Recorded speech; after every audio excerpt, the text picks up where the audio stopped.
এখন দুপুর 6:85। সময় হলো এফটিভির ফাটাফাটি সংবাদের। শুরুতেই মদনবিড়ি সংবাদ শিরোনাম। ভোগে সুখ নাই, ত্যাগেই প্রকৃত সুখ, রমনার পাবলিক টয়লেট উদ্বোধনকালে বললেন ঢাকা সিটি মেয়র খেচর আলী। সিলেটের নাইকান্দি সড়কে ঠেলাগাড়ি ও রেলগাড়ির মধ্যে মুখোমুখি সংঘর্ষ, নিহত 5 মশা।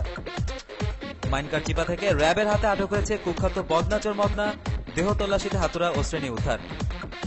কাউয়াতলী বস্তিতে মুরগি ও কাউয়াদের মধ্যে 10 ঘন্টা বন্দুকযুদ্ধ, শেষ খবর পাওয়া পর্যন্ত তা এখনো চলছে।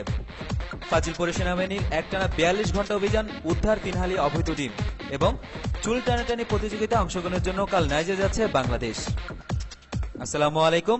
ব্যাকুল ইবনে বেকুব এবং আমি নাচুন্নি বেগম আমন্ত্রণ জানাচ্ছি এফটিভির ফাটাফাটি সংবাদে। মদনবিড়ি সংবাদ শিরোনাম শুনছিলেন, এবার বিস্তারিত। রমনার পাবলিক টয়লেট উদ্বোধনকালে ঢাকা সিটি মেয়র খেচর আলী বলেছেন, ভোগে সুখ নাই, ত্যাগেই প্রকৃত সুখ। মনীষীদের মহান উক্তিটি বাস্তবায়নের লক্ষ্যে রমনার সাধারণ পাবলিকদের জন্য তৈরিকৃত এই টয়লেটটি মারাত্মক মাইলফলক হিসেবে কাজ করবে বলে তিনি মনে করেন। তিনি আরও বলেন, ভোগ করতে করতে আমরা ত্যাগের কথা ভুলতে বসেছি, তাই জাতির উন্নয়নের লক্ষ্যে আমাদের আরও বেশি ত্যাগী হতে হবে। অনুষ্ঠানে আরও উপস্থিত ছিলেন মুরগি মিলন, টেরা মফিজ, পিচ্চি হান্নান ও টোকাই সাগর সহ আরও অনেক বিশিষ্ট সমাজসেবকবৃন্দ এবং তাদের সাঙ্গপাঙ্গরা। এদিকে সিলেটের নাইকান্দি সড়কে আজ সকাল 10:39 ঠেলাগাড়ি ও রেলগাড়ির মধ্যে মুখোমুখি সংঘর্ষের সৃষ্টি হয়। সংঘর্ষের ফলে ঠেলাগাড়ি ধাক্কা খেয়ে রেলগাড়িটি পাশের বাথরুমে দুমড়ে মুচড়ে পড়ে যায়। এতে নিহত হয় 5 ডেঙ্গু মশা। গোপন সূত্রে জানা যায়, তারা সেখানে বসে মদ খাচ্ছিল ও জুয়া খেলছিল। ওই অবস্থায় রেলগাড়িটি তাদের গায়ের উপর পড়লে তারা তাৎক্ষণিক নিহত হয়। বহু প্রতীক্ষিত ও স্বনামধন্য বদনাচোর মদনা অনেক অপেক্ষার পর গতকাল কাকডাকা ভোরে মাইনকাচিপার 420 নম্বর বাড়ির বদনা চুরিকালে র্যাব 10-এর একটি দল তাকে হাতে নাতে গ্রেফতার করে। এ সময় তার দেহ তল্লাশি করে জিঞ্জিরার বিশেষ প্রযুক্তিতে তৈরি একটি হাতুড়া ও ছেনি উদ্ধার করে র্যাব। মাইনকাচিপায় কর্মরত পুলিশ সাদেক জানান, মদনার বিরুদ্ধে অন্তত 100টি বদনা চুরির মামলা রয়েছে। এবার সংঘর্ষের খবর। গতকাল কাউয়াতলী বস্তিতে মুরগি ও কাউয়াদের মধ্যে বাধে লাগামহীন বন্দুকযুদ্ধ চলে টানা 10 ঘন্টা। বন্দুকযুদ্ধের পর 2টি মুরগি ও একটি কাউয়াকে গুরুতর অবস্থায় ভুংমাং মেডিকেলে ভর্তি করা হয়। শেষ খবর পাওয়া পর্যন্ত বন্দুকযুদ্ধ এখনো চলছে। ঘটনা সূত্রে জানা যায়, উপর থেকে একটি বখেটে কাউয়া একটি সুন্দরী মুরগিকে চোখ মারলে এই সংঘর্ষের সৃষ্টি হয়।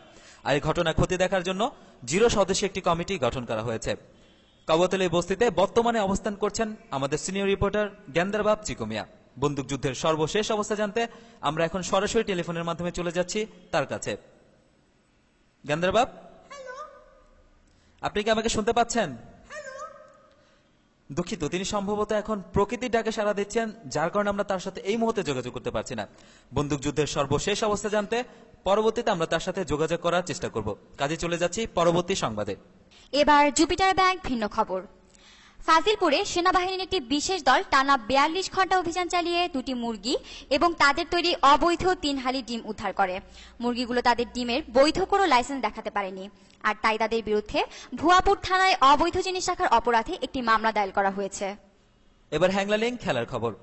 আগামী কিছুদিনের মধ্যে নাইজেরিয়ায় শুরু হচ্ছে বিশ্বব্যাপী চুল টানাটানি প্রতিযোগিতা। এই প্রতিযোগিতায় অন্যান্য দেশের মতো বাংলাদেশ অংশগ্রহণ করছে। আর এই জন্য 2 সদস্যের একটি ঝগড়াটে মহিলা দল কাল রওনা দেবে বলে জানা গেছে। তারা 2টি টেস্ট এবং 5টি ওয়ানডে খেলবে। দলটির এবারের পৃষ্ঠপোষক হিসেবে চুক্তিবদ্ধ হয়েছে বাংলাদেশ বাদানী মহিলা ফাউন্ডেশন। ঝগড়াটে মহিলা দলের ম্যানেজার ডাইনি বেগম এফটিভিকে এক সাক্ষাৎকারে জানিয়েছেন, প্রতিপক্ষের সমস্ত চুল টেনে ছিঁড়ে হলেও জয়ের মুকুট তারা ছিনিয়ে আনবেই। সংবাদ এখনকার মতো শেষ হলো। এতক্ষণ আমার সাথে থেকে সময় নষ্ট করার জন্য আপনাদের সবাইকে অসংখ্য ধন্যবাদ। এই ছিল দুপুরের সংবাদে। ভালো থাকবেন, সুস্থ থাকবেন এই প্রত্যাশায় আজকের মতো বিদায় নিচ্ছি।